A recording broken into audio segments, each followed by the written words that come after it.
اوپر والے سوراخ سے میں اندر کا نظارہ دیکھتا، جبکہ نیچے والے سوراخ سے میں خود کو سکون دے کر اپنی طلب بھی کم کرتا تھا۔ مجھے بہت مزہ آنے لگا تھا۔ یہ سب کر کے میرے اندر کی بے چینی کم ہوتی جا رہی تھی، پر میرے بھائی نے جلدی سے کام کیا اور وہ دونوں سونے لگے تھے۔ اندر کی لائٹ بھی بند ہو گئی تھی۔ مجھے بہت دکھ ہوا تھا کیونکہ میں اور بھی نظارہ چاہتا تھا، پر ایک دفعہ مجھے یہ حرکت کرتے ہوئے میری بھابھی نے دیکھ لیا تھا، پر اس نے کوئی رد عمل ظاہر نہ کیا، بلکہ اب وہ اپنی آوازیں مزید بڑھانے لگی۔ مجھے ڈر لگ گیا تھا کہ کہیں وہ یہ سب میرے بھائی کو نہ بتا دے۔ میں فوراً ہی اپنے روم میں آ گیا تھا۔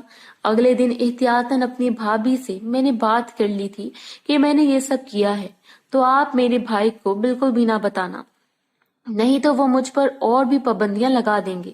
میری بھابھی کہنے لگی کہ مجھے ان سب کا شوق کب سے ہوا ہے، پر میں نے ان کو کہا کہ مجھے کوئی شوق نہیں ہے، بلکہ میرے دوستوں نے ڈیئر دیا تھا جسے میں نے ہر حال میں پورا کرنا تھا، اور وہ ڈیئر یہی تھا کہ میں ان دونوں کو چھپ کر دیکھوں، اس لیے میں نے یہ سب کیا ہے۔ میرے اس جھوٹ پر میری بھابھی نے کچھ نہ کہا اور چپ چاپ مان گئی۔ کچھ دنوں تک میں نے اپنی حرکت روک دی تھی، مجھے بہت طلب ہونے لگی تھی، میں بہت اداس رہنے لگا تھا، پر میری بھابھی کے ساتھ میری اچھی خاصی بن گئی تھی۔ جب ایک دن وہ مجھے کہنے لگی کہ اگر میں چاہوں تو دوبارہ سے یہ کام شروع کر سکتا ہوں اور وہ کسی کو بھی نہیں بتائیں گی، میں ان کی بات پر حیران ہوا، پر چپ ہو کر دوبارہ یہ کام کرنے کی حامی بھر لی۔ لیکن اب میری بھابھی یہ دیکھ رہی ہوتی تھی کہ میں نے دیکھ رہا ہوں۔ ایک دن اچانک سے میری بھابھی نے نیچے والے سوراخ میں کانٹے رکھ دیے، جس کی وجہ سے میں حرکت کرتے ہوئے زخمی ہو گیا تھا۔ میرا درد سے برا حال ہو گیا تھا۔ مجھے ایسا لگا جیسے بھابھی نے مجھے میری اس حرکت کی سزا دی ہے۔ میں کراہنے لگا تھا اور واپس چلا گیا تھا۔ میں اگلے دن درد کی وجہ سے کالج بھی نہیں جا سکا تھا اور سر درد کا بہانہ بنا کر ایسے ہی پڑا رہا۔ مجھے بھابھی پر بہت ہی غصہ آنے لگا تھا۔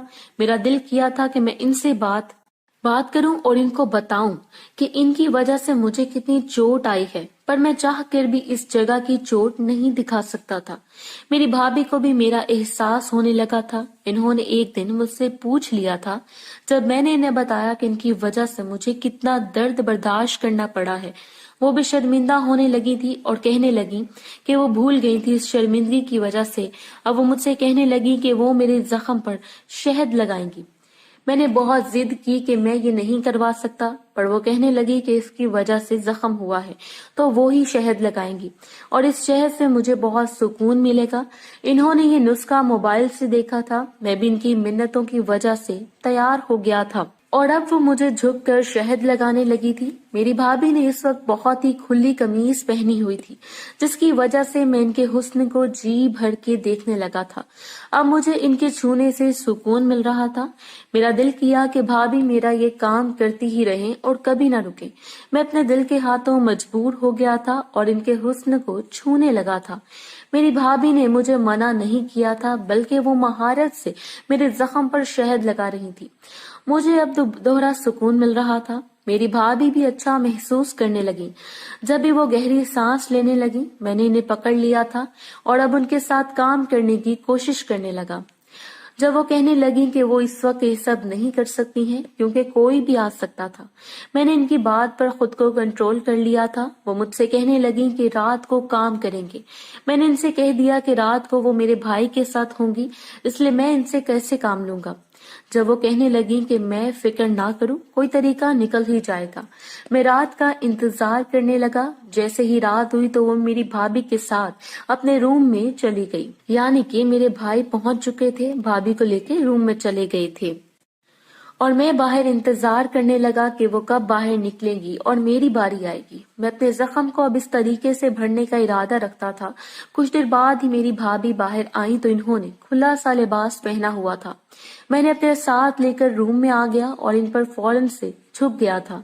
مجھے سب میں مہارت نہیں تھی، جبھی میری بھابھی مجھے سکھانے لگی تھی کہ میں کس طریقے سے کام کروں۔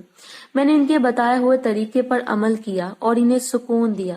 کچھ دیر بعد ہی میں بری طرح تھک چکا تھا، وہ بھی واپس اپنے روم میں جا چکی تھی۔ مجھے بعد میں معلوم ہوا تھا کہ انہوں نے میرے بھائی کی تو نیند کو دوائی پلا کر سلا دیا تھا اور ان کے ساتھ کچھ بھی نہیں کیا تھا۔ کیونکہ وہ میرے ساتھ بھرپور مزے چاہتی تھی۔ مجھے ان کی ہوشیاری پر حیرانگی ہوئی، پر بھائی پر اپنے ترس بھی آیا تھا۔ اب جب بھی میری بھابھی کو میری ضرورت ہوتی تو وہ مجھ سے کام لینے لگ جاتی تھی۔ مجھے سمجھ لگ جاتی تھی کہ میرے بھائی ان کے لیے کافی نہیں ہے، جب بھی وہ میرے پاس آتی ہیں، پر مجھے بھی اپنی طلب کم کرنی تھی۔ اس طرح میں بھی خود کو سکون دیتا تھا۔